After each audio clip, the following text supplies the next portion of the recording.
Welcome back. The possibility of loss of life is a reality which Senator Joachim Henry believes the government needs to acknowledge and plan for.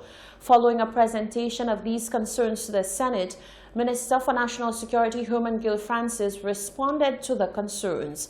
Jacques Wooding tells us more in this report.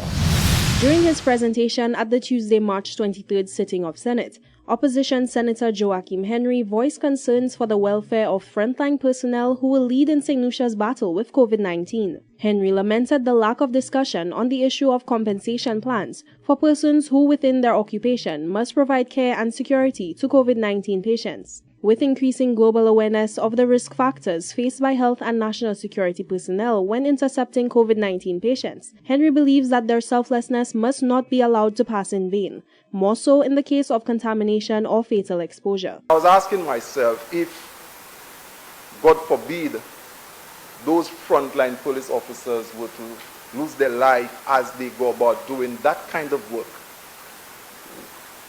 what would become of the dependents like the children, young children, if they do? I asked myself that question, and as we move into a state of emergency, I would wish to hear maybe from the Minister of National Security and the Minister of Health, have we given consideration to our medical professionals, our firemen, our police officers with dependents without life insurance? What could happen to their dependents if they were to lose their life as they go about doing this work? Senator and Minister for National Security Herman Gill Francis addressed these concerns with confirmation of government-funded health and life insurance policies for police officers, an extension to which is in the works to include frontline health personnel under the Compensation Act. There is legislation that if a police officer unfortunately dies or is hospitalized during the course of his or her duties, we have now put, apart from the Services Commission Compensation Act, we have now had insurance for those individuals. So if a police officer unfortunately loses his life, his or her life in the execution of the duty, their family can be given up to $400,000. If they are hospitalized, the government is going to pay the insurance of almost $200,000 so that they can be properly taken care of at a hospital.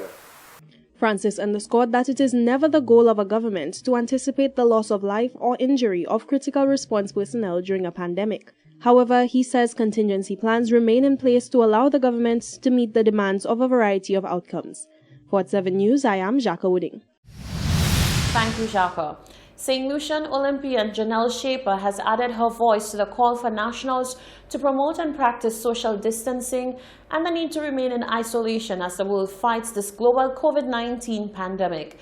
Shaper is among hundreds of celebrities around the world who have come out in a bid to get people to practice healthy habits and stay safe.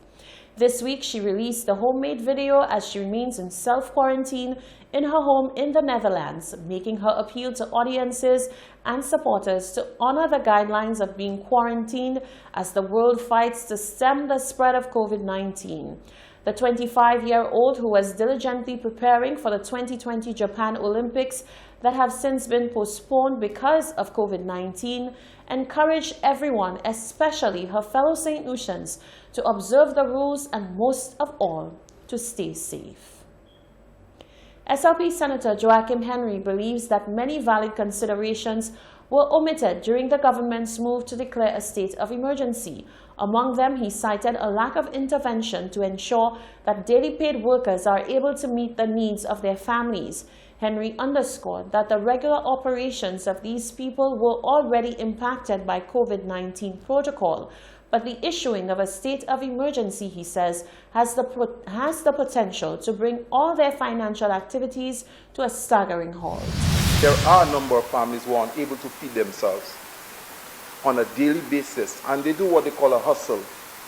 On a daily basis, they plow their get around supermarkets or do something so that they could feed themselves.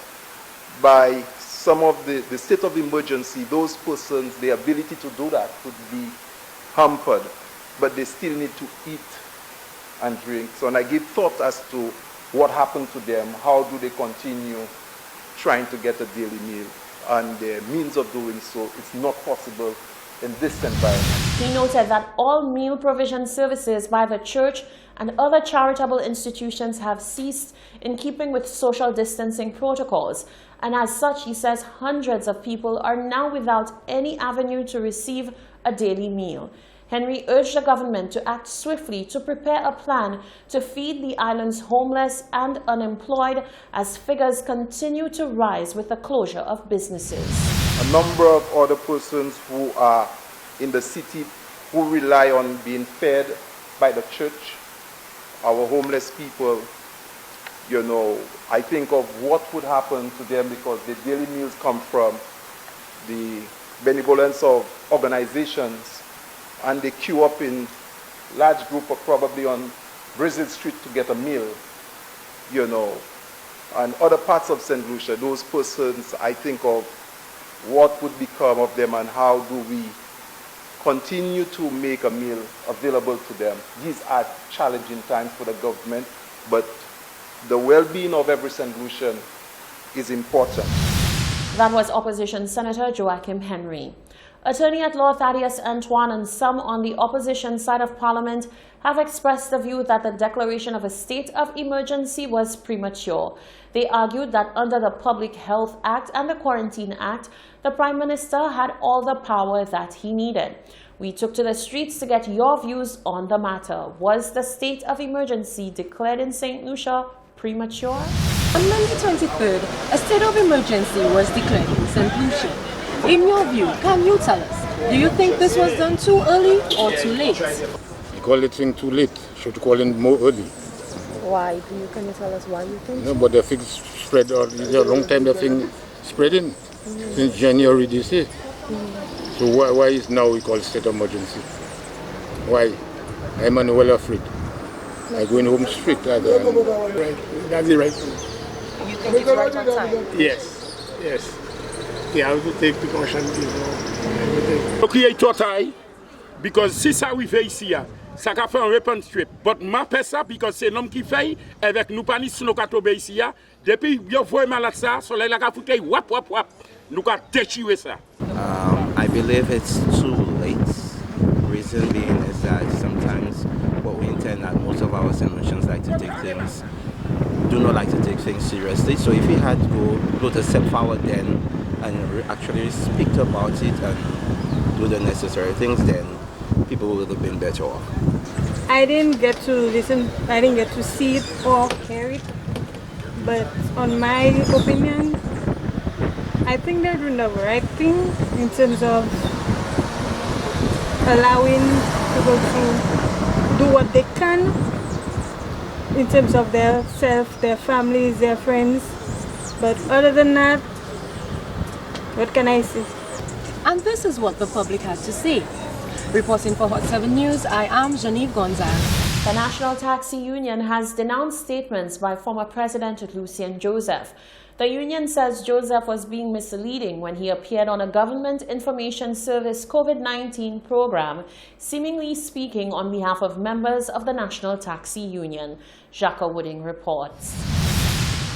The National Taxi Union is no longer under the leadership of former President Lucien Joseph. The announcement was made by Holiday Taxi Secretary Constantius Francois, who noted that the presidency was revoked during a previous meeting where affiliates expressed dissatisfaction with the operations of the NTU and subsequently withdrew support for the executive. The affiliates felt that the organization was dormant, it was not functional, so they took a decision to withdraw their support for the current executive. We want to inform everybody that Lucien Joseph does not represent the National Taxi Union and he does not represent the taxi sector. Francois says that an interim committee has been selected to speak on behalf of the union on official matters, and moving forward, the voice of Lucien Joseph should be regarded as his own opinion and not a position of the NTU. You have a committee in place which we set up in that very meeting to represent the interests of taxi drivers. So should in case anybody want to discuss or the government need to discuss anything concerning taxi on the whole, these three members that are the ones that are supposed to be contacted to discuss the way forward for taxi until we are able to put a board in place. Plans are currently in place to elect a new executive. However, the election date is pending as the union observes COVID-19 protocol. For Hot 7 News, I am Jacqueline. This is the Hot 7 TV Nightly News. We'll be right back.